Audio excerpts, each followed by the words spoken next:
Our top story tonight, Vice President J.D. Vance briefly visited L.A. today to meet with law enforcement officials and the National Guard as they continue to stand guard in the wake of recent protests and raids. The Vice President wasted no time criticizing the leadership of Mayor Bass and Governor Newsom, saying that the National Guard needs to stay in L.A. But the mayor says L.A. was fine before they got there. In fact, Mayor Karen Bass pushing back even more against Vice President J.D. Vance and his criticism of her and Governor Newsom's response to ICE protests in Los Angeles. Let's now go live to Fox 11's Ed Lascos with more at the Dodger Stadium with news there, too. Ed.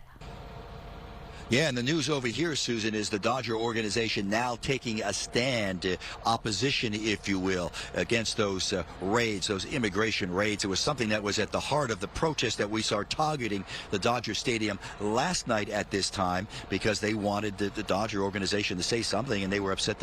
Many of the protesters said the organization itself was silent last night. Look at the big difference, huh? Main gate here, gate A off Vin Scully Drive, and I'm just looking. There's not one protester to be found tonight, presumably because they got their wish earlier today. Let's get to it.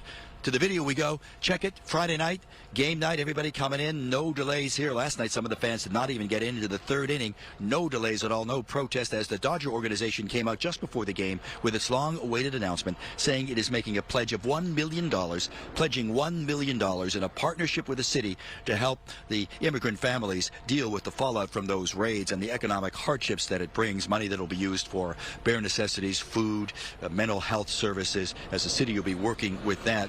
All of this as the Trump administration at the same time doubles down on its crackdown on those immigration raids and also defends the strong federal presence in L.A. Talking about the vice president here, J.D. Vance, over in Westwood at the federal building there, shaking hands with the troops at the Joint Command Center, and then at a press conference launching into a very strong criticism of the governor and the mayor, blaming them for a lot of problems with immigration, with the protests, and with, as he said, violence against law enforcement, encouraging that violence, the vice president said. And then even later after that press conference in an exclusive sit-down interview with Fox News, it continued back and forth. Listen to some of this, will you?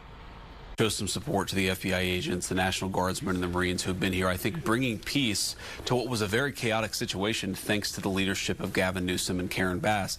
What you saw in Los Angeles was really, I think, a conspiracy of the mayor, the governor, and a lot of radical left protesters who are going to say, no, we're not going to let people enforce the immigration laws of the United States of America. How dare you say that city officials encourage violence? We kept the peace. You know that the federal officials that were here protected a federal building. They were not involved in crowd control. Crowd control was handled most aptly by the Los Angeles Police Department, the Sheriff's Department, and local law enforcement. We were able to handle the violence and the vandalism that occurred. Back live, the mayor blasting the vice president after he blasts her. Back and forth it goes. But getting back to the Dodgers, the mayor also at her press conference a couple of hours ago indicating that it's a partnership and they will determine exactly where all of that money will be going. The pledge of $1 million to the different services to help the immigrant families. And the mayor was saying it was much like how the Dodgers stepped forward during the days of the pandemic and the COVID crisis to help out the community. She's saying the same thing happening here. So, Susan, it helps here because you remember with the protests, they were out screaming, yelling that they wanted a boycott of the Dodger organization, and now they get some reaction from the Dodger front office, that pledge of $1 million. So the protesters seemingly they got their wish. They're getting help from the organization itself. Ed, though, the announcement was due yesterday, and for some reason it was delayed. Do you have any sense for why? You know, the statement from the top of the brass, the team president, Stan Kasten, was that because of the protests and some of the events that happened earlier yesterday morning, remember with the federal agents seen staging at one of the parking lots over here at Dodger Stadium, and some of that video went viral, that kind of delayed the process. And also now that we understand it's a partnership with the city, maybe all the ducks were not lined up, if you will, and getting everybody together with the city and the team organization to work that out. But finally today coming out a couple hours before game time saying it's a done deal, $1 million pledge to the city.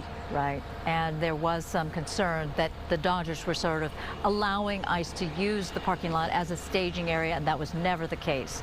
And that was clarified by the Dodger team as well. Ed Lascos, thank you very much. Yes. Moving